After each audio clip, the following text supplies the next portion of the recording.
Hey everyone, in today's video, we are going to look at doing cohort analysis. And this is a very powerful technique used by many companies. For example, Spotify, the music streaming platform, found that users who signed up for the free trial but who did not use the app within the first week were very unlikely to purchase in the long run. And another example is HubSpot, which is a marketing automation software platform. And they found that people who did not attend a training within the first 30 days were again very unlikely to purchase their products in the future. And this cohort analysis is not just useful for doing this retention analysis for various product metrics, but it's also very useful when it comes to marketing and analyzing how much to spend on a particular customer to acquire them, and also to find out how much the customer spends over the lifetime with the business. So in this video, we are going to look at cohort analysis from a very high level, and then we are going to jump into a real world data set that's been made available to the public. And we're going to download that and play around with that data in Google Sheets first. And then we are going to move into BigQuery towards the end of the video. And we'll look at how to write some SQL queries and how to build a really good foundation so that we can do more retention analysis on a bigger data set in BigQuery. So I've just made a really small example of how we can do cohort analysis. And this is going to give us a very conceptual overview of what cohort analysis is and how can we use this to figure out how much to spend on acquiring a customer and what is the lifetime value of this customer and so on. So in this cohort analysis, as you can see, we have sample data over here, and this is all, by the way, just test data that I've just generated. And on the left here, we have cohort months from Jan 22 to 23, and then on the top over here, we have months 0 to 12. And the way to read this cohort analysis table, if you're new to this, is actually Jan 22. If we take this row, for example, in this column month 0, we have 900, which means in Jan 22, month 0, we acquired 900 customers, right? And then month 1 is, out of these 900 people, how many people came back and purchased in month 1? That's 812. Then we have 729 out of 900 customers. Again, these 729 are still in the same cohort. That is why it's called cohort analysis. And if we just take a random example of 349, so on month 9, we have 349, which means out of 900 customers who started off in month 0, only 349 users were still active in month 9. And then overall, where we have all these blanks, these are all just future forecasts, so we are not worried too much about it. And that's how to quickly read this cohort analysis table. And I've got some assumptions on the right over here. Let's imagine we have a product that just costs like $10. Maybe it's a cable for a phone or something.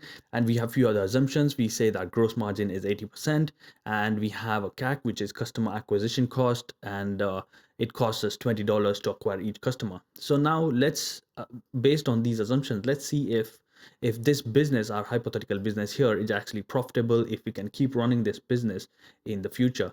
So let's first look at sales. So here we have sales. So basically what I've done here is took this number and multiplied by $10 product cost. So this would give us the sales month by month basis. This is all well and good, but this is not giving us much information. So as we keep going along, we'll see what more information we can get from this tables over here.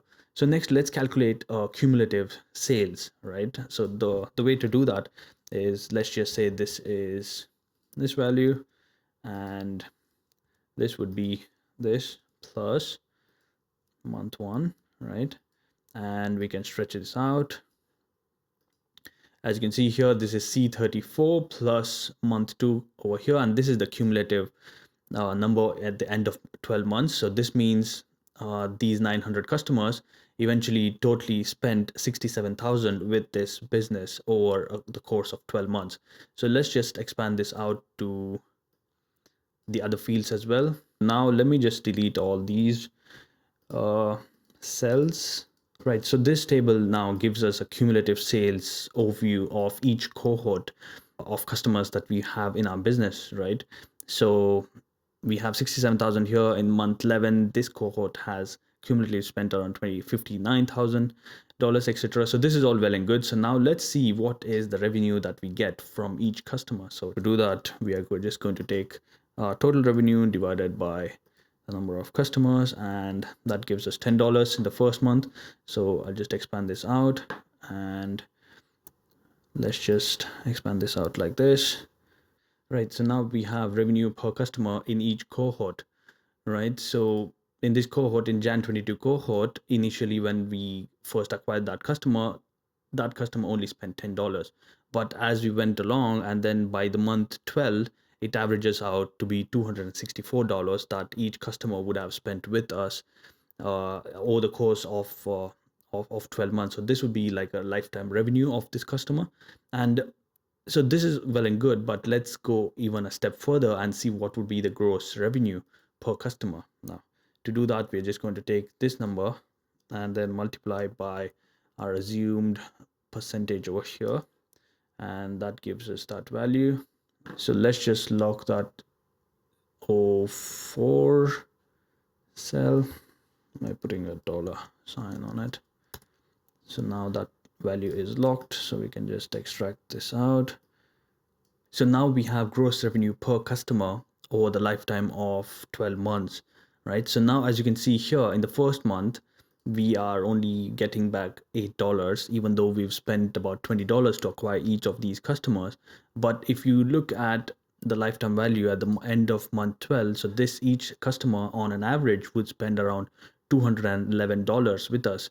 So I think spending $20 to acquire all these customers is actually profitable for this particular business after month 2 onwards, right? Because the first month and the second month, it's still under $20. So this is a very quick overview of how we can use cohort analysis to see if what we're spending on acquiring a customer is actually the right metric, and if that customer actually spends more time with us and buys more products and gives us more sales. So I hope that gave you a big picture view of how cohort analysis actually works and how we can use this in real world. Now next, let's look at a real world data set that's been made available to the public. So to find a real world data set, I went on Kaggle and then found a few people already doing these things, and I'm going to link this in the description. But if you want, I found this really good analysis done by this Nitin person, and it's a very good notebook if you are familiar with Python, and if you want to do this in Python, you can read this through and understand how to do the same cohort analysis that we are about to do in Python. And in this video, we'll just stick to Google Sheets and BigQuery and SQL stuff. But maybe in the future video, I can do Python, cover this code in detail as well and explain what's happening here. But what we are more interested in is in the data set that's been provided in this notebook. I think if we look at retail data set, this is where it is, and you can directly go into this website where we can download the data from. I'm going to leave a link to this data set in the description as well. If you want to download it, you can. And if I come into the download folder, we'll just download this online retail Excel file. Now I've already got this downloaded. Let me show you how that file looks like. So this is the online retail file that we have, and if you're opening this in your own computer, or even if you're opening this in Google Sheets, just be mindful that this has close to 500,000 rows. So if I just scroll down here, you see here we have 540,000 rows of data in here. So it's quite a good sizable data set that we have here that we can run analysis on. So what we are going to do is, we're not going to do this just in here in Excel. What we'll do is we'll open this in Google Sheets, and then we are going to do some analysis over there. So what I've done here is I've opened this file up in Google Sheets, and if we look at the size of data here as well, it's the same. It's around 500,000 rows. So let me just go back up to the top. So now, when we're looking at this real world data, what we want to do is first get to a stage where we have something like this. We want to split this data into cohorts, into months, when people started first purchase with us, when we acquired those users, and do an analysis on the cohorts themselves. So when we look at the real world data, which is like this, where we have the invoice number, the description, the quantity, invoice date, and the customer ID and the unit price. So this would be a typical data in a Shopify or any e-commerce platform, if you will. or any other business, if you think about this, we'll have one customer ID and what they purchased, how much they purchased, and when they purchased are some of the columns that we might get. And maybe within your business, you might have ads data as well, the amount of dollars the business is spending on acquiring these customers. So that could be another couple of rows, or maybe it's in a separate table which you want to join, but we're not going to go into all of that yet. So let's see what we have in this data set and what we can do with this, right? So our first objective is to make sure that this data set is something like this, and we are going to do a few steps to get to that stage where we can see the cohort analysis table. Now let me add a few columns here. Now, the first thing what we want to do is we want to clean up this invoice date. And again, in this data set, the first step we should be doing is looking at if there's any columns which has missing numbers. We need to clean the data set up, and we want to see how we want to handle the refunds and other things. But in this example, we're just going to ignore all of that. We just want to get to a stage where we have a data set that looks something like this table over here. So I'm just going to ignore all of those things, and we can have another additional video where we can see how we to clean these data set up. And even when we get to BigQuery, it's just a simple query which we'll use. But for now, with the first step that we want to do is actually clean up this date and just make that into a format of just month and a year, because what we want to do is we want to look at month by month metric instead of the dates. So we see here this is 1st of December and so on. So we don't want that dates in December. So we'll just convert this into the month. So I'll just call this purchase month, and we'll look at a couple of formulas here. So the first formula here is called EO month, which is last date of the month, and the first date. So what we are going to do is we are just going to get the first date of each of these months. So I'll just press tab, and this is the start date, and we'll just do -1 and +1 over here. So this should give us the value, right? So it doesn't make much difference in this particular value because this is still 1st of December, but as we scroll along to a few other columns, we'll see how this actually takes effect. Now what I want to do is convert this into an array formula. So when I do an array formula, instead of just giving it just one single value, we'll convert this into an array and we'll give it the entire column. So we'll just select the entire column. As you can see here, it's highlighted in orange. And then we are just going to close this bracket and press enter. So this is going to run that particular formula on all the cells in this E column. And as you can see here, it's processing now, and then it's just going to populate all the values here. So let's look at what it's done. Let me scroll down further. So now here you can see this was 14th of March 2011, but then in this column we just have 1st of March because we just want the month and the year which we're interested in.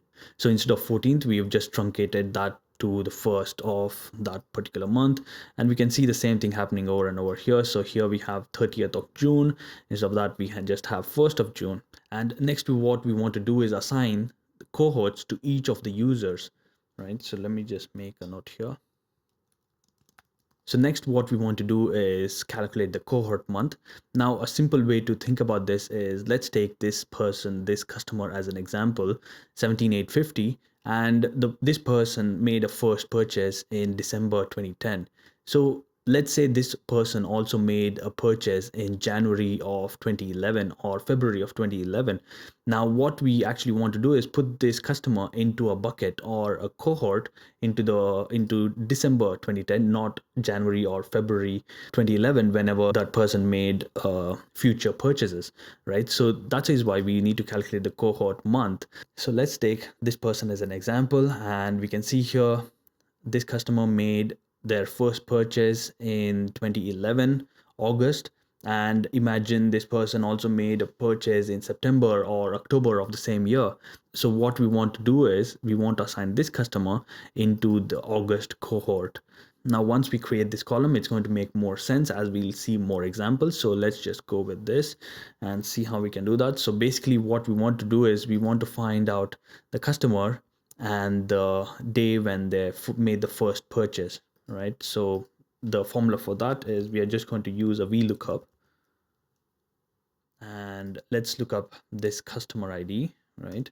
And what we want to specify next is the range. Now if I just expand that, you can read how to use VLOOKUP, and I'm just going to select this as my range, and instead of I2 and ending it here, I'm just going to remove this I, and then we've selected the entire range that is in here, and we want to give the index, which is, this is 1, 2 and 3, this the index here. I'll give it a 3. And is it sorted? I'll just say it as a 0. Now just to go through, just to go over how VLOOKUP works, it's going to look up a key, in our case customer ID, in the range, which is all 3 columns, and when it finds the key that we are looking for, it's going to give us the value from this index, which is we've specified as 3, which is this column now. And the first value that it finds, it's just going to give us that value, and we are saying, is this sorted? We're just going to say 0, which means it's just not sorted, and I'll just press enter. So now we have looked up this person. Obviously this is the first person in our table, so that's why it just gives us the same value. Now let's convert this into an array formula so that we apply the formula to the entire column. So I'll just do array formula, and instead of G2, we'll give it the entire array or entire column. Let's just go G2 to G. So as you can see here, it selected the entire column, and the range, we can still leave it the same because it's already selected the entire range. The index is fine, and the sorting flag is also fine. And then let's close this and press enter. Now this is going to find all the customers when they made the first purchase, and it's going to put that into the cohort month in a second. So the formula has worked, but then it's the formatting is wrong. So let's just select that column and go and set it as date. Right, so as we can see here now, it's picked up all the dates when the person entered or when the person made the first purchase. So now let's scroll down a bit and see what else we have. Now if you, as we scroll down, you saw some numbers which were NA. Let me scroll down and see if I can find some of them here. As you can see here, we have some errors here, which just is because we don't, in this column we don't have any customer ID, and this is what I meant. We need to clean this data set first, but we don't have to worry about these things just yet, because we just want to see how to get to this table with this data set in Google Sheets. So it doesn't matter for us now. All these values we can just ignore, and let's find a few examples over here. So let's take this customer as an example. So this purchase happened in the month of May 2011, but when this person first made the purchase with this company, with this commerce site, was in December 2010. So this is how we've assigned this customer's cohort to be December 2010, or the time when they made the first purchase. So hopefully that makes sense. So you can think of first cohort month as also the first purchase month. So I'm just going to call this first purchase month just for simplicity. All right. And next we have the purchase month. When the purchase happened, we have the cohort month, or the first purchase month. And next what we want to do is assign this as a cohort itself. So instead of having these dates, let's just assign them proper values like month 0, month 1, month 2, and etc. like this. So basically, so this column is very easy to calculate. We just need a difference between these two dates, right? And that should give us the month 0, month 1, and so on. So let's just do that. The formula should be date difference. So what we want to do is difference of this, and the end date is this, and we need to select a unit. We just want the month, right? So let's go with, let's select M and press enter. So as you can see here, there's no difference between these two, so this just says month 0. Now let's just apply the array formula for this as well. So array formula, and instead of J2, we're going to select the entire column, and instead of I2, we're going to select the entire column as well. The month is fine, and then press enter. So now it's going to calculate the cohort for each of these users and then give us a value over here. As you can see here, this is all 0, but let me scroll down further. So as you can see here, this has a difference of 4 months. So this is May 2011, and then this person actually made their first purchase in January of the same year. So we have a difference here. And as we scroll down, we can see 8, and this is just 2 over here, but this has 8 months difference and so on. So this person would have made a purchase in the 8th month. So now we are ready to convert this table into the cohort analysis table that we saw initially by doing a pivot table. And that's going to be interesting. Let me create another sheet over here, and let's just do a pivot table over here. And it's asking us to select the data range. Let's just go into our sheet and then select all of this, and then instead of K1 we'll just say K. So we've selected A1 to K columns, all of that. So let's do that. So now we can select all the rows and columns here and then start putting things together. So as you can see here, if you go back here, we have the cohort month over here and then the actual cohorts as the pivot. So let's try to do that. So here, what we actually need is the cohort month or the first purchase as the rows, right? So it's ordered in the way we want from 2010 December to 2011 December, so that's fine. And in the columns, what we need across here is the cohorts themselves. So we created this cohort column, so let's put that there and see what this does. So we see here, this would be month 0, this is month 1, and as we go along, this is month 12, and so on.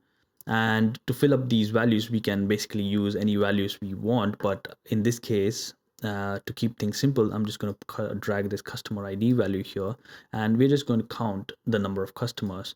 So let me say it as count, and we'll just leave it as default. So now it's done some calculations for us, and let me close this out, and we can see here in this cohort, let's just take December 2010 as a cohort. So imagine we had 26,000, 27,000 customers that made their first purchase in this in December 2010, and after 12 months of these 26,000, 7,409 people actually also made some purchases in this cohort. So as you can see, this is a real table from this data set that we have, and we managed to convert this flat sort of a table into what looks like a cohort analysis table. Now we can take this further by multiplying the unit price and the quantity, and then have another column called the sales column. Let's try to do that now. So let's convert this to an array formula as well. So what we want is F2 to F and then D2 to D. So we've defined two arrays here, and then once we press enter, it's going to calculate the sales for each of these customers by multiplying these two columns. And let's set this as a currency column. Now we can come back into our pivot table, and let's edit this table, because here we've just set it from A1 to K column, but we'll change this to K and L. Press OK. Now we have column L here. Let's just give it a second for to update. So now let's, instead of looking at the customer IDs, we can also look at the sales column, which is the sales is L over here. So let's put this. So now it's updated its column name. It says sales. Let's just bring this over here. Instead of customer ID, we'll just sum it on sales and see what sort of values we get over here. So now we've done a summation on all the sales, and we can see here we have some values over here from the sales, and similar to how we did cumulative sales over here, where we just count from the previous month and the current month, we add these up, and then eventually we had the 67,000 for all the customers in this cohort. So we can do a similar thing in our actual data set as well. We can sum all these up and see what values we get as a cumulative sales column, and then based on this we can also create another pivot table similar to what we had just now with the customer numbers, and we can calculate all these other metrics based on revenue per customer, their lifetime value, and etc, etc. So that's how you do cohort analysis in Google Sheets. Now the reason why I chose Google Sheets to do this is for the simplicity of it, because we can do all these things easily manually with some test data and see how it all works, to conceptualize it in our mind and really understand it. And even if there was some errors, we could easily fix it in Google Sheets when we're doing all this. But next, what we want to also do is look at how we can write an SQL query to get a similar sort of a table, because if you look at this had like 500,000 rows of data, and there's a very good chance that such kind of data will be in a data warehouse or in a database, and a data analyst might have to write an SQL query to end up with a table like this if the end visualization tool that we're using does not allow to create such cohort analysis or pivot tables and so on. And it's also very good exercise to learn how to do this in SQL, because it covers all the window functions, some analytical functions, and other things as well. So let's look at how to do the same thing in BigQuery now. So here's how BigQuery looks like, and if you haven't used this before, you would need to come in here and create a data set first, and within that data set we are going to create a table. If you're new to BigQuery, so the way it's structured is we have here the project, and within each project you can have a data set, which is like a collection of tables, if you will, and within each collection, within each data set, you'll have tables. So as you can see here, I've got this collection called AI and few tables within that. So what we can do is come in here, and when you click on one of these data set, it gives you an option to create a table. So when we click on this, you can select the file that we want to upload. So here you can just browse to the file we would have downloaded from this directory over here, this XLS file. Now, one important thing that you might want to consider is convert that into a CSV file and then upload it over here. And let me show you how to do that now. So in this Excel file, I'm just going to do a save as, and instead of XLS, I'll just save it as a CSV file. Hit save. So now I've saved it as a CSV file. So I can show you that here. So I have the CSV over here. So next I'll upload this into BigQuery. So I've selected the file over here. It's recognized that it's a CSV file, and usually auto detect works, but when I tried this initially, this did not work because we have this date column, and some of the columns, some of the rows are missing data, and BigQuery did not like it when it was loading. So what we'll do is we'll add columns manually, and that way we'll just call all these as strings, and when we're doing SQL, we are going to cast that string into the date time format that we have here. So let me just add a few rows here. Right, so now the table has been created. Let's go to that table. So we have the table that we uploaded just now here, and let's start writing some queries. So let's go into a new tab, and let me just format this.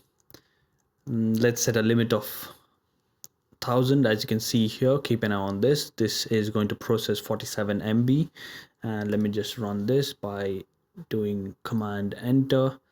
And as you can see here, so we have some values and the table is here. So let's start to convert this into our cohort analysis table, similar to what we just did in Google Sheets. So let's look at some columns that we are really interested in and then just filter out on that, right? So we are interested in the customer ID column. So let's just do that, customer ID. And let's convert this invoice date into the date format or date time format that BigQuery recognizes. And the way to do that is going to be parse date. We are going to give it invoice date, and let's call this invoice date as well. What we have to do one more step, because here when we are converting this date into just the date format, we also have this time, so we have to remove this, and the best way to do that is by using regex. So let me just copy this, or let's go to regex 101. So let me just paste this here, and what we want is we just want this, and we don't want this part of the value. So the formula we are going to use is we want to target the white space, right? So now we can see here we've targeted this, and after that we have dot star, so we get all of this, and then we can, in BigQuery, we'll just do a regex replace, right? So let's copy this, Let's come back into BigQuery and invoice. Instead of this, we'll just give it regex replace, and here is the regex that we want to put in place. So we'll just do that. We want to replace with an empty string, so basically we want to remove this section, right? Illegal aspect sequence, let's just do an R here. So we've given this regex and we'll have the invoice date. I think those are the two columns that we are mostly interested in right now. And while we are here, we can also clean this data set up by using the where clause. So we'll just do where. Okay, we're getting an error. I see this now. So this has to be %m, and then let's do command enter. Let's run this. Okay, so now we have the invoice date and the customer ID. Now let's group by. So we've got just a very simple data set now, which is just customer ID and invoice date. And let's remove this limit now, and then we'll use this as a subquery and then write something on top of this where we are going to select star, and let's wrap this up in parentheses, and let's do that. We want from here as well. So we are going to do some grouping over here. So if you remember what we did in Google Sheets, once we had the invoice date, we actually converted this into just a month date format, and we also got the first purchase date. So if I go back to this page here, we got the purchase month, which was just a cleanup of the date, and then we got the cohort, or the first purchase month of each of these users. So we're going to try to follow a similar pattern in a BigQuery as well when we are writing the SQL. So let's try to do those now. So we'll still need the customer ID. So let's just get the month and the year from this invoice date. So the best way to do that is to do a date trunk.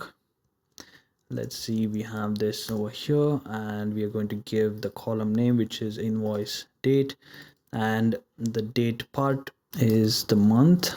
So let's call this as invoice date cohort. Let's also include our invoice date.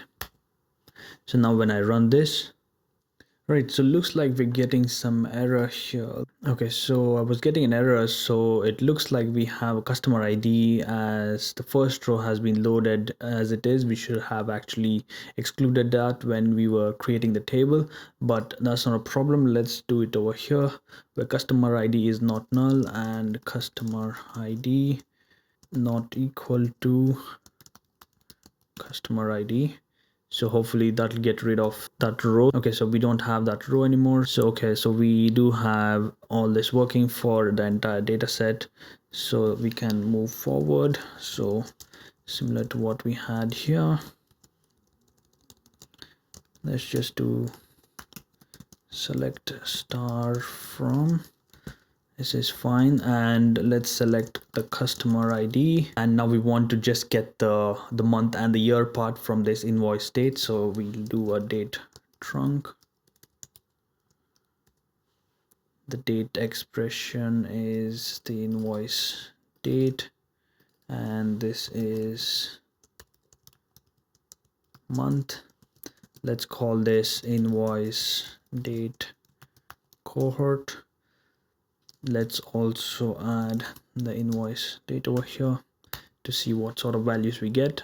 Let's run this. So as we can see here, all these dates are now just truncated to the first of that particular month. So we can see June 15th is just June 1st, and this is exactly what we want. Let's go to the last page, and similarly over here, now we just have the month. So actually let's call this invoice month cohort to be more precise, and let's see what we want next. Now if you remember, what we did after this in here was actually to find out, so we just did the purchase month.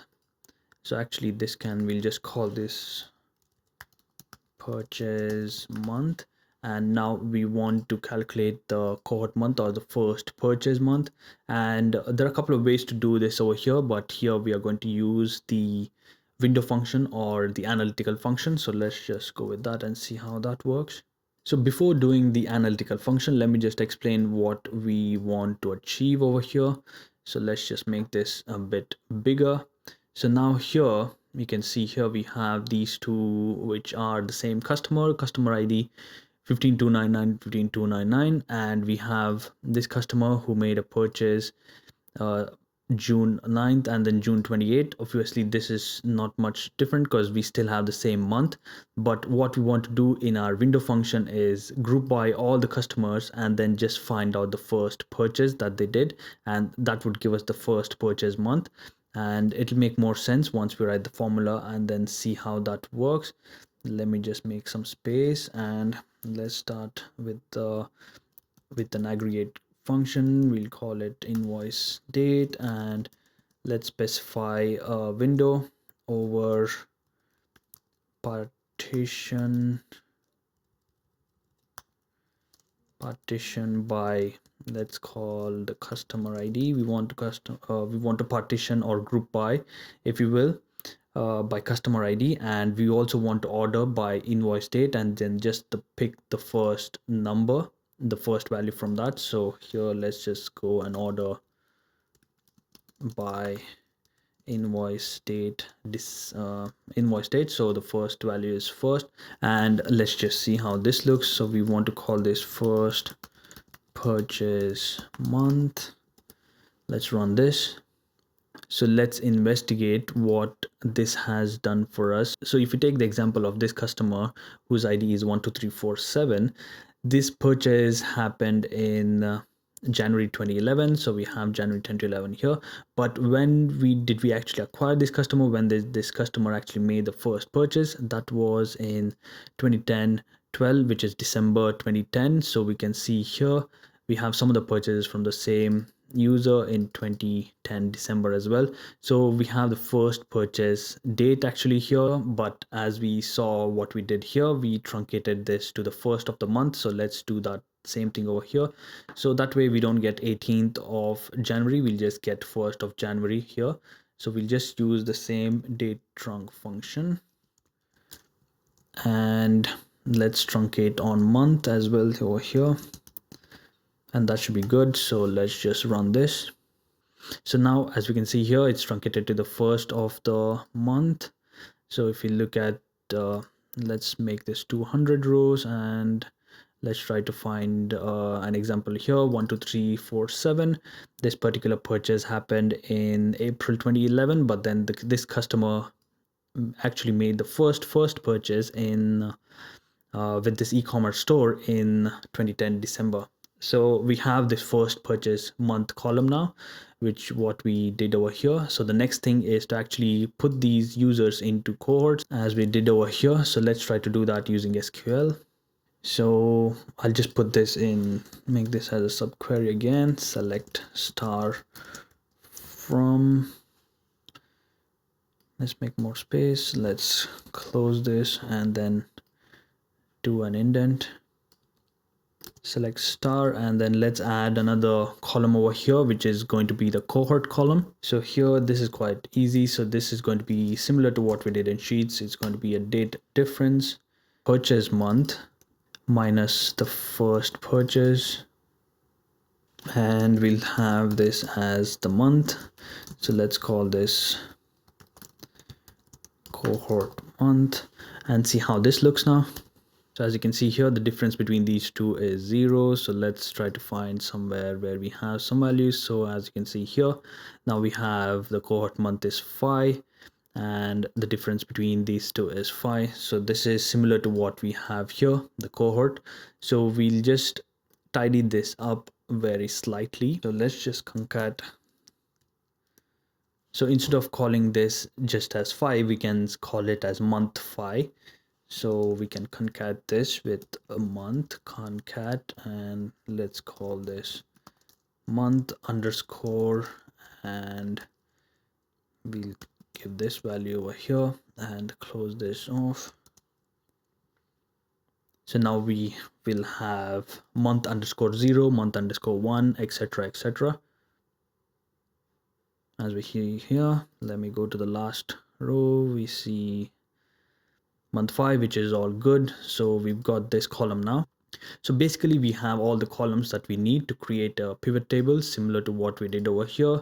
We just need to create this pivot table, and then we would have our cohort analysis SQL as well. So if you look at the BigQuery documentation on how to write a pivot equation, we have the values, or we have few examples over here, whereas within Google Sheets, it was very visual. We could drag and drop columns, rows, and then we could easily change values. But in SQL, we have to follow a syntax. So you can see here in this example, we have a small table which then has pivoted to Q1, Q2, Q3, and Q4, similar to how we have here. And we are going to try to do a similar thing in BigQuery now. So if I look at the syntax, we want to pivot, and then we want to do an aggregation call, and we have to give an input column and then select all the values that we have here. So let me just write this out and see how this works.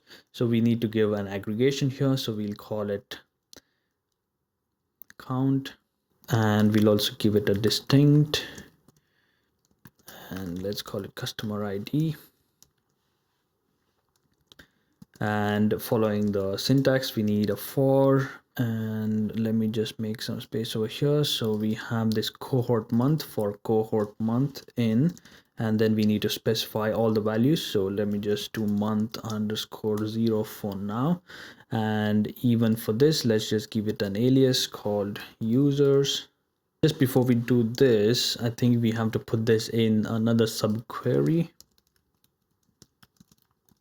So we have a query like this now. I know we have a lot of subqueries over here, but if we are doing this in production, we'll probably save this into separate views or materialized views and then read from that. But here we have this sort of a structure to keep this very simple. So I'm just doing it in everything in one SQL query. So let's just see what this gives us if I run this now. So now we should have month 0 over here, like what we have here. Now what we also see is we see the purchase month and the first purchase month and the invoice date as well, which are the things that probably we are not interested in. So what we are really interested is the cohort month and all the values that correspond to that. So we can try to remove some of these other values that we don't need, because this pivot function is dependent on how many columns we have. So let's just do an except and remove all the unnecessary columns.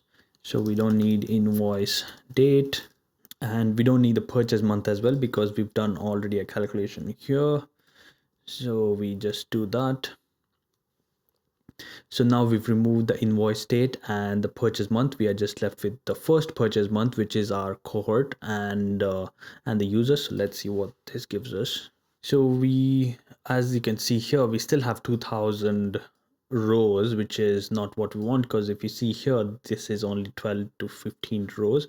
So I think what we need to do is move this into the inner queries. So let me try this over here, and let's see if we are getting only 12 rows. Okay, this is perfect. We're getting 13 rows. So from, I think we just need to order this now. So let me just order by first.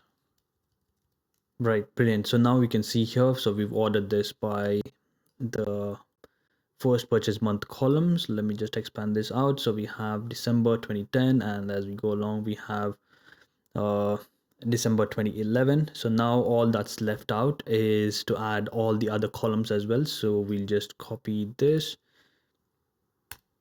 Okay, so I've entered all the columns that we have in our cohort. So let me just run this query, see how this looks like. Okay, perfect. Let me just make this full screen and let's zoom out very slightly.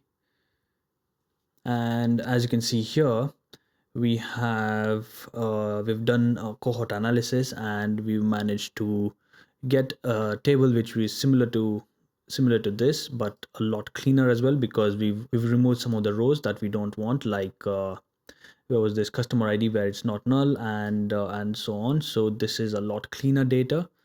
And similar to this, how we talked about over here, we can do the sales column as well, where we calculate the sales between the quantity multiplied by quantity and the unit price, and then we get the sales value. But this is a very simple example of how to go about doing this in an SQL, and you can save this and run this every month, or push this into Tableau or Data Studio for visualization. So let's look at the query again. So let me just quickly explain what we did. So initially we just did a cleanup, and then this step is not that necessary. We just did this so that we could convert the string into the date format. And then if we go one step up, what we did over here was we did a window function and then tried to calculate the first purchase month. And again, these window functions are very, very useful, and it's one of the tools in SQL that everyone has to be aware of. And if you want more videos on this particular topic of how to run window functions in BigQuery, I'll have another video in future, so look out for that. So basically what we're doing is we are trying to find the minimum date, the minimum invoice date, which would give us the first purchase date over a window of all the purchases done by customer ID, and we get the first purchase month. And then we go a step up where we calculate the difference between the present purchase month and then the first purchase month to get the cohort, similar to how we did in here. And eventually we run a pivot table on all of this and then get the pivot table that looks like this, which is ordered by month, and also it's put every user into their own cohort to run analysis. And you can even extend this further by calculating the percentage. So I'll just copy the formula for that. So again, so what we can do is we'll just, instead of this, I'll just paste this SQL query. So let me run this query. So now we should be able to see the percentage. So now we see this is the percentage value. So here we have 100%, which is, let me load all the rows here. Okay, so we've got all the rows here. So you can see here, instead of month 0, we have month 0 percentage. So all this is 100%, and out of 100%, only 38% purchase the following month. And then as you can see here, sometimes we also have a peak here, which is a lot more customers maybe came in and then purchased, but these customers actually belong to this cohort, but then they also purchased in month 11, which is, I guess, the November time. So you can see how to do this in a percentage values as well. Again, here we just divide the users and then multiply this by 100, and then that should give us a percentage month. So this is how you would get the percentage value. So basically what we're doing is dividing the current month by the month 0, the cohort start month, and then we should have all the percentage of the user in comparison to this initial month when they were acquired. So there you have it. We've seen how to do this cohort analysis in Google Sheets. We started off with just a basic example of how we can use cohort analysis, and if we have all the cost and gross margin and the cost of acquiring a customer, we can see if the business is profitable in the long run.